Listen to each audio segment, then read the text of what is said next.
Everyone, this is Mr. Dice again, your business teacher and business consultant, and I'm here today to share with you some ideas that are related towards staff training.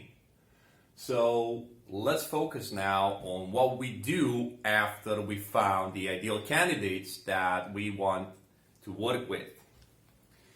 I think it's important that we start defining what training actually is. Training is work-related education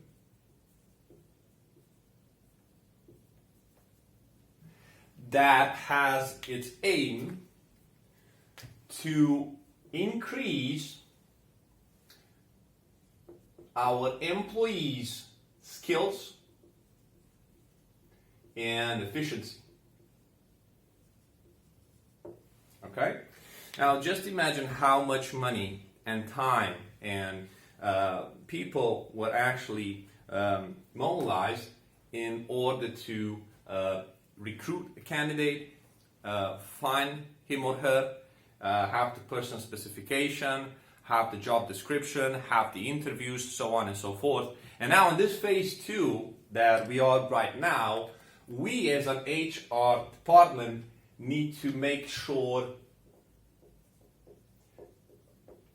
that the candidate is suitably trained. We have to make sure it is suitably, he or she is suitably trained. Okay? Now, there is no magic formula. There's several types of trainings. You can make combinations between them, but in the end, we aim throughout these training sessions. Our aims are to get the person familiar with the biz structure,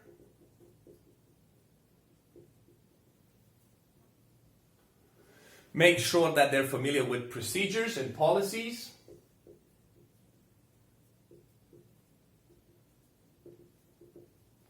okay? Then get familiar with colleagues and blend in. Okay?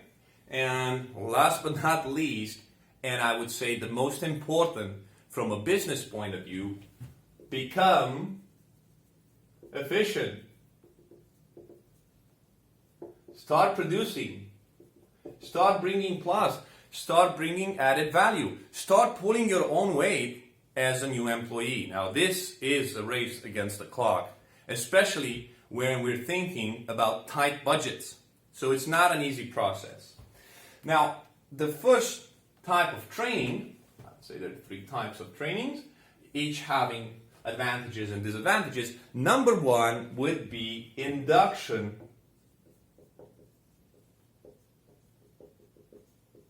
training. In induction training, this happens before our employee actually starts solving tasks.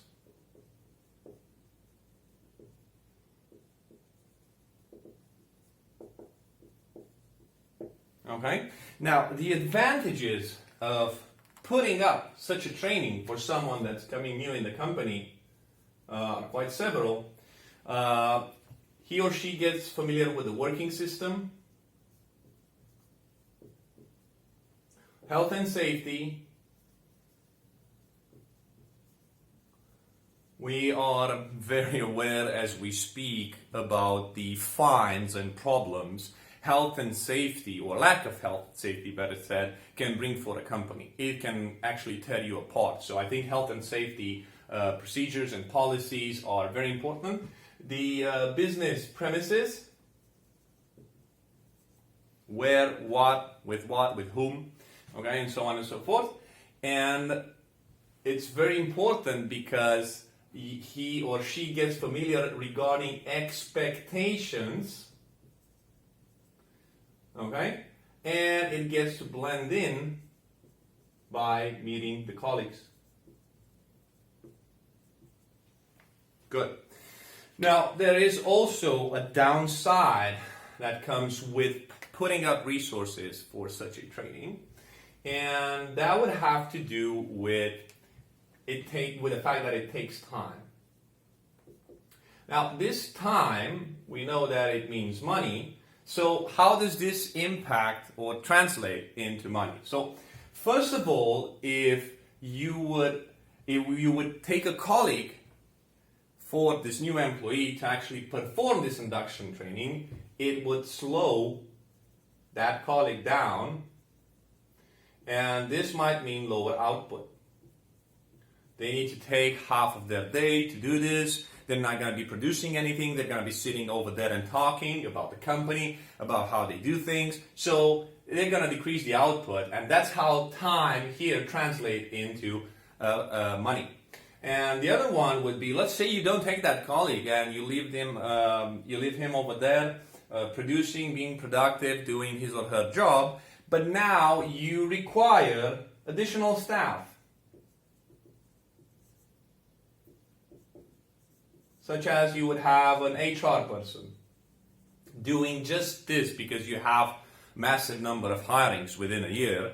So this means that you will have to pay someone a salary and create a job position so that they will do only this, meaning an extra cost for the company.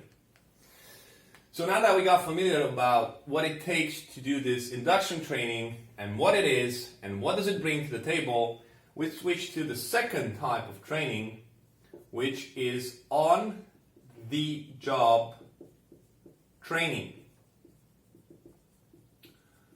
This is my personal favorite, and I'm even going to share with you a recipe on how I conduct or how I would recommend that on-the-job training takes place. And this is after several tests that I've done on different business scenarios throughout my experience.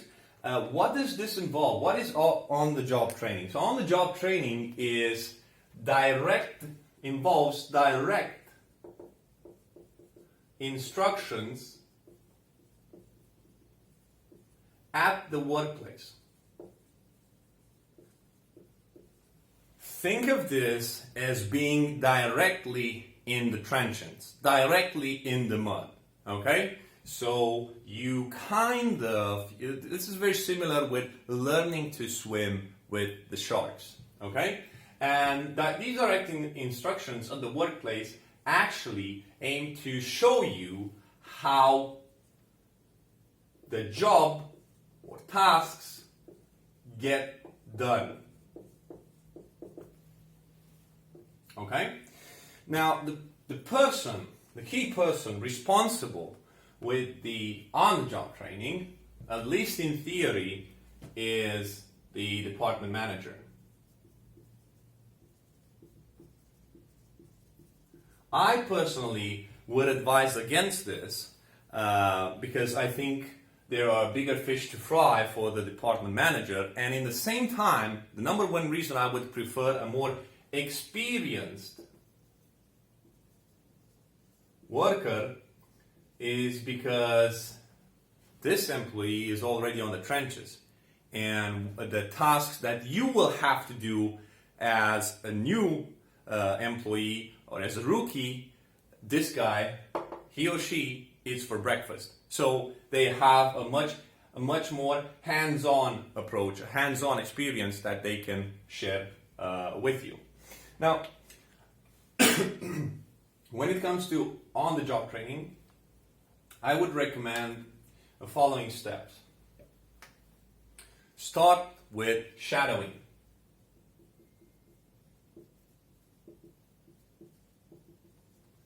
What does shadowing mean? It means that the new employee observes the more experienced employee on how the job is done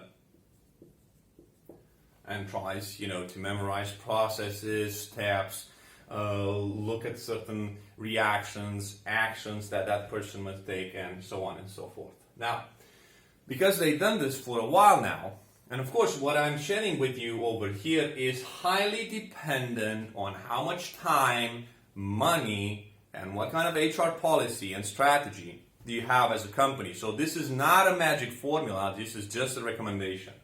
So shadowing, we move from shadowing to role play.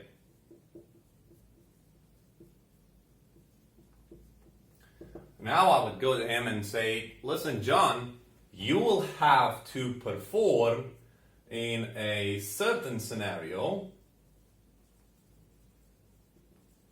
that is in fact the same thing with what happens at work in reality. So I want to see you how you deal with such a situation. Okay? How you deal with the pressure, how do you react, what kind of steps you take, what have you actually learned and picked up from the induction training and from the first phase of the on-the-job training, which I recommended as shadowing. Now, number 3 would be demonstration. Now, demonstration, okay? Now, John has to walk the walk, meaning that after he watches how the job gets done, he will have to repeat the action and reach the same output. And I believe that after these 3 steps, if we're thinking of an on-the-job training, then he'll be more than equipped to actually put his skills into action. Now, the advantage over here of doing such a training would be that it is a tailored training for both the company and the employee. Think about it. The company sharpens, shapes, builds this training, knowing exactly what they expect from that candidate, and the employee gets exactly what he or she needs to get equipped to start being productive. So it's a very tailored training. And the other one would be that in some cases it might be cheaper, why not, than hiring an external consultant to do so. Just think about it. You pay the more experienced worker with X per hour, you're going to be paying him with X per hour to deliver a training which is much more valuable than the cost that you actually pay for that hour. If you were to bring an external consultant that does this on a daily basis and eats this for breakfast, you would end up perhaps with 10x, 15x the cost of that hour that your experienced employee has for performing the same task. Of course, this also has some disadvantages. Now, if it's not the right person performing this type of training, so if it's not the right person that is the mentor for this training, then, quality might be low. So you delivered something, but the output is not actually what we expected. And if it's not the right person in terms of attitude, in terms of habits, in terms of the opinion he or she has towards the company and their place over there, it might be the situation that bad habits are picked up by the new candidate.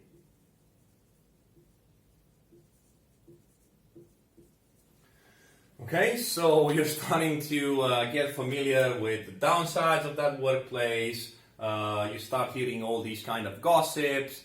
You might get panicked about what's your future within that company. You might realize that, or you might have second thoughts that they lied to you towards the interview process, and you might even abandon throughout this process and everything or all the effort and the cost that were put towards bringing you here were actually in vain. So we got to be very careful about the person that actually is going to be performing these on-the-job training sessions. Third one and last one is off-the-job Training. This involves training centers outside the business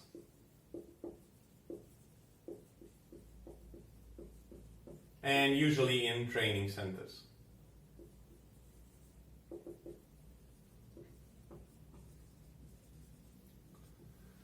This involves a full commitment from the employee on doing just this, and it actually addresses many forms like day courses or evening classes.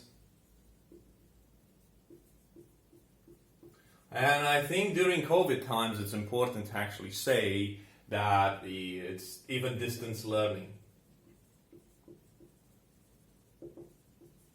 Okay, back at your place, online, so not in the workplace, but it still could be off-the-job training. Now, the advantage of actually opting for such a solution when it comes to training your employee, number one, high quality training. Why? Because it's performed, or it's expected at least to be performed, by experts. Okay? Number two would be focus level of the employee is extremely high because he or she doesn't have to worry about work or work-related issue. He or she has to focus over there on what's happening at that training. When it comes to disadvantages, I can tell you for sure that it can be extremely costly to have these high-quality training or external trainings. Okay? And I would say even the bigger cost that could occur over here, if your employee is away learning, then the opportunity cost is that he or she is not producing. So this could be seen as, in terms of Excel, it could be seen as a pure dead weight for the business. This being said, I want to let you into a little secret. There's no magic formula, and when it comes to training employees, companies usually try to have a combination between the three types of training tailored towards their needs and expectations. Thank you very much for watching this video, and don't forget, if you have a business query, just drop me a line and I'll help you pull it through.